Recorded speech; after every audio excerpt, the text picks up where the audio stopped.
The word epiphany means an appearance, a revelation, or a manifestation. And certainly that's what it is for us as people of faith. When we celebrate the Epiphany, it is that opportunity to reflect upon the appearance of Christ to the entire world, the manifestation of the person of Christ. And yes, we celebrated the Nativity, that is the birth of Christ. But today we see how he is shown to all peoples. You see, there was a thought process in the biblical times that the Messiah was going to come only for the Hebrew people, but that was not what God intended. God's intention, God the Father, was that the Christ, the Messiah, the Anointed One, would come for all nations, not just for the Jewish people, but also for the Gentile people. That he would come into human history as the God of history, the God of mystery, and the God of majesty. That he would come into the world and truly make a difference in the hearts of all men and women.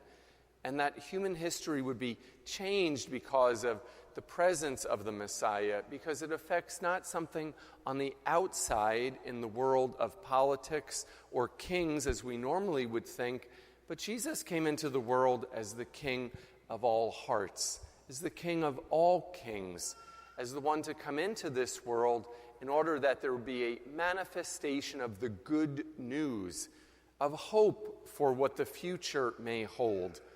It's very beautiful when we celebrate the Epiphany, probably one of my favorite feasts on our church calendar, because there's a lot that's going on in this particular story.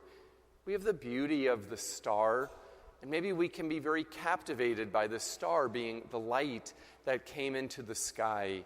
But there's a thought process that really at that time astrologers have looked back and they've seen that something pretty magnificent did actually occur in the sky at that particular time. So yes, there was the star, there was something very beautiful, but there was something kind of happening in the world at that particular time up in the sky, and so those wise men from the east were attracted to that. It was something they were looking for. See, they were experts in astrology. They weren't kings in the way in which we think of kings, but rather they were more very smart, wise, wealthy people who were wealthy not necessarily in material things, but wealthy also in the gift of knowledge and of science, and they were very interested in it.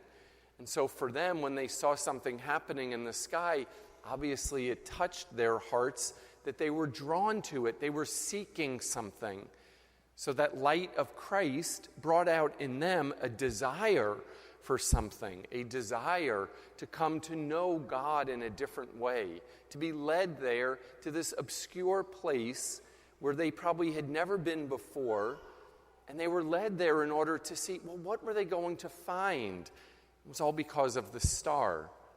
Maybe we're somewhat intrigued on this day by the gifts that were brought. The gifts that the three kings, that the three wise men, three astrologers from the east, that they brought there to the Christ child.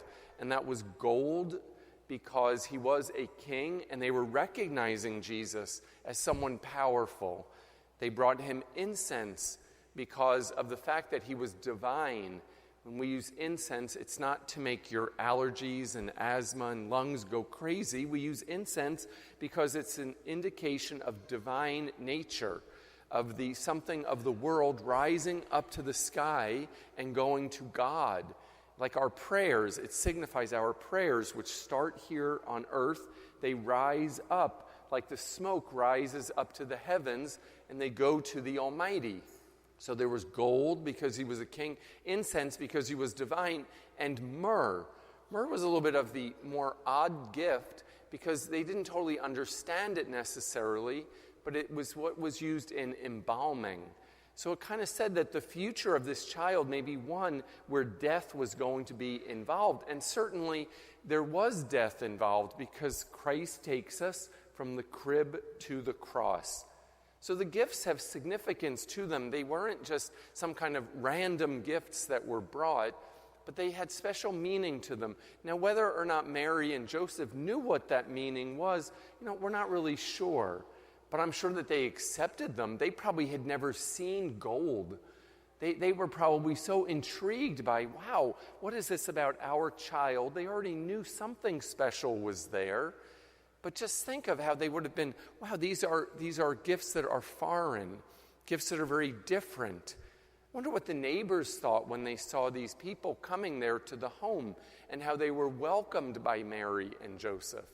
And that really is the third part of the characters of this particular story, and that is that this story involves people. It's not just about a star, it's not about gifts, it's about people. And it's about the fact that when these three people came there to see the Christ child, they were different. They were different. If we even look at the statues that we have here, the representations of them, their clothing is different. Their headpiece is different. Their language would have been different. The color of their skin was different. But look at how they all converge here on the person of Christ. It did not matter what language they spoke with their tongue. Their hearts spoke with the language of God, of being drawn there in order to be able, once again, to find something special. They were seekers. And they came there bringing great gifts. But the greatest gift they brought was themselves. The greatest gift that they brought and presented to God, to the Christ child, was the gift of their person. And we see here how they were very confident in what they brought. They were very confident in what they were seeking and what they were looking for. Notice the contrast, though, with someone like Herod, who was extremely insecure. Herod, who was insecure, who was so worried that, oh no, there was another king born. Well, we're going to go and then slaughter the children that are under the age of 2 after that because we don't want that king to rise to power. He was insecure. But the kings, these astrologers, had great confidence. And they said, wow, we are so confident in what we have seen, we're going to spread the good news. And we can only think that their hearts were changed because of this experience. So much so that, yes, they went back by another route to avoid Herod, but also their lives were changed forever. So for us, as we celebrate this feast in 2016, 2,000 years later, we have to wonder to ourselves, we've just experienced Christmas. We've experienced a time frame, a period where we waited for 4 weeks, specifically during Advent, for something special, for something great to happen. Did we truly prepare our hearts in looking back over this last over a month period of time to experience meeting Christ in a new way? Has this Christmas season meant anything to us? When you look back over these past weeks, what are your memories going to be of Christmas 2015? Maybe it was of some great family times or maybe something challenging. Perhaps it was about maybe a trip that you took or a gift that you received. But what happened in your heart? What does this mean? What does the whole idea of Christ coming into the world, appearing to all peoples, what did it do not just for the world and for human history and for salvation, but what did it do to you personally? What effect does Christ's presence in our world have to do in our lives? Because I'm sure by now many Christmas trees are down. The joy signs are no longer in the yard. Please, I hope they're not in the garbage, okay? Please make sure that you've saved them for next year. Maybe the nativity set, the figures have been packed away. Well, maybe if you haven't put them away yet, keep a few of them out all year long. Because the Christ event and Christ's presence in the world and appearing to us was not a one-day event. It's something that happens every day. Christ is in our hearts. Christ comes to be with us not just 2,000 years ago, but he comes to be with us today, here and now. And what does that mean for us? How are we continuing to find that presence of rediscovering the Lord in our own lives? I often think of a Christmas carol that's kind of obscure, but it talks about a person who went there to the nativity scene and It's kind of poor. It's not the little drummer boy. It's more, someone who went there to the scene and wasn't really quite sure what they could possibly bring there, because they saw that there were kings and see that the shepherds brought their sheep and people came from all over, and it has a beautiful little rhyme to it. And so I conclude with it today. It says very simply, what can I give him, poor as I am? If I were a shepherd, I would give him a lamb. If I were a king, I would do my part. I know what I'll give him. I'll give him my heart. And we can give him our heart not just today on the Epiphany, not just on Christmas, but we can give him our heart every day.